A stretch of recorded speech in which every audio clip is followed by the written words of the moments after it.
Hello guys, welcome back to my channel. Meron tayo dito guys na Toyota Revo. Anong model to, sir? 98 model to guys. Bali ang problema nito, malabo yung headlight niya, yung kabilang ilaw niya guys dito sa may kanan, malabo. Bago natin guys gawin yan, syempre tanungin muna natin guys yung may-ari kung anong napansin niya sa sasakyan niya.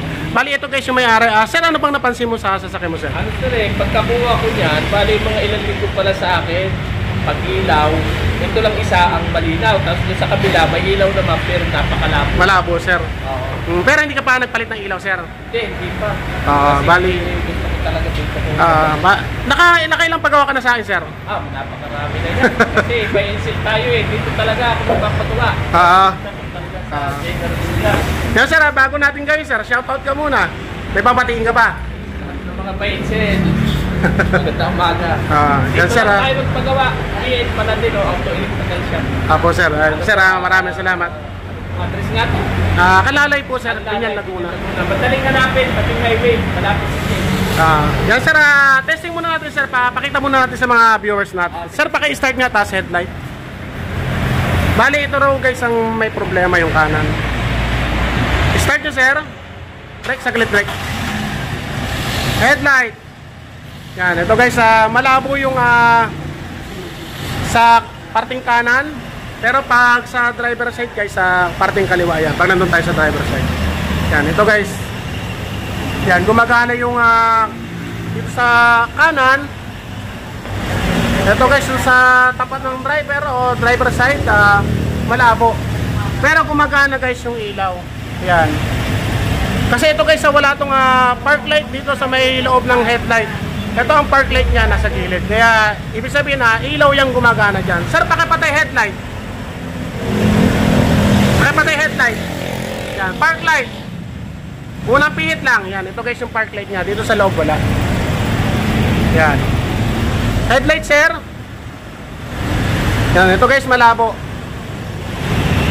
Yan, ito malakas. Ito guys, hindi na natin patatagalin tong video na to. Ituturo ko sa inyo guys kung paano yung gawin. Yan, napakasimple lang yan guys. Teka ba, Marek? Kukuha lang ako ng test drive.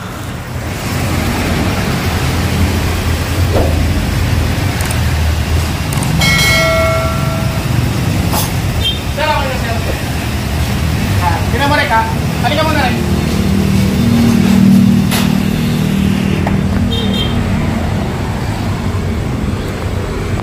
Ito guys yung location ng fuse ng headlight. Kasi sa headlight guys, meron yung fuse para sa fuse sa kanan, sa ilaw. Tapos may fuse din yung sarili sa kaliwa. Ito guys ang location yan, papakita ko sa inyo. Maglalagay tayo ng ground sa test light. Ito yan guys, patayin ko yung headlight. Yan, itong dalawa na to guys. Yan. Yan, yung headlight ko. Kailangan guys iilaw yan. Park light, headlight. Yan, kitang kita naman guys. Patayin ko yung headlight. Headlight. Tapos syempre yung katapat nyan, dapat iilaw yan. Yan, ito guys, konting-konti lang umiilaw. Yan. Yan, tapos yung katapat nya malakas. Yung katapat mahina. Tapos ito guys, kabilaan yan. Patayin ko yung headlight. Yan, kabilaan yan. Headlight, ito guys, malakas. Yan, tapos ito, malakas, mahina. Yan, tapos ang nakalagay guys sa 7.5. Yan, dapat yan guys kung anong nakalagay sa fuse nya. Yan, tulad na ito guys headlight. Yan, left and right, 10 amperes. Ngayon ang nakalagay sa kanya 7.5, masyadong mababa. So ibig sabihin guys, putok lang ang fuse yan. Sir, may extra kang fuse dyan? meron yan. Pero nga sir, kahit 15 sir, pantesting na natin kung meron. Yun mo rin. Kita. Ang guys, kitang-kita naman putok. Yan. Ito sir, testing muna natin to. 15 guys, testing muna natin. Pero kailangan 10 amperes lang ilalagay natin. Masyadong mababa sir yung fuse niya, kaya pumutok. Yan, headlight natin. Yan. Ay, nakasulog na. Yan sir, pares na lakas. Yan, tinabod na dek. May headlight pa. Ano yung kilo makas yan? Satarado natin yung shop ng 3 buwan. What? Okay na rin? Okay na. Marumi lang yung isang bulb. Ay. Isang headlight pala. Ayan. Okay na. Wala ka ba nagawa niya, ha? Okay na. Ngayon mo na, Jo. Ha? Yan. Ano na sir, marumi na. Oo, marumi. Medyo may kalawang. Yan, bubunutin ko guys yung fuse.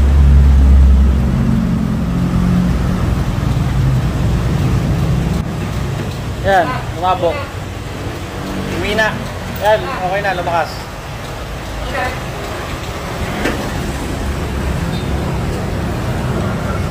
Yan guys, ganyan lang. Kapag lumabo ang headlight ng inyong sasakyan, basta Toyota Revo, ito lang guys ang location niyan ng fuse niya para sa left and right. Itong dalawa na to. Yan. Itong dalawa na to na nasa baba. Yan, itong dalawa na to. Pero ito guys, papalitan din namin to ng 10 amperes kasi masyadong mataas yan. Tapos ito naman guys ang location ng fuse ng park light. Yan. Tuturo ko na rin sa inyo guys. Ito yung sa park light. Yan, kapag park light naman ang nawala, ito ang location ng fuse niya. Yan, pinakauna. Yan. Park light. Patay park light. Park light. Patay park light. Yan, okay na guys. Ngayon lang gagawin nyo guys. Kayahin nyo na yung video ko. Magagawa nyo na maayos sa sasakyan nyo. Sir, okay na sir.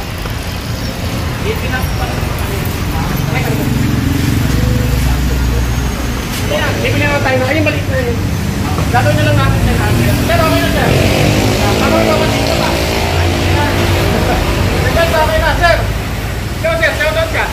Hello! Philip Palagi. Maraming salamat. Sana maka-discount ako. Kay sir. Sir, taga saan ba sir? Taga-jubilation din yan. Wala kang mapatingin? Kapag-anak mo sir, business mo.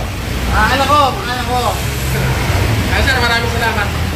Well guys, sa ganyan lang, pag nawala yung headlight nyo, lumabo ang kabilang ilaw ng headlight nyo, kaya nila yung video ko, magagawa nyo na maayos ang sasakyan nyo. So yun guys, sana may natutunan guys, kung sila kung bagong video, maraming salamat.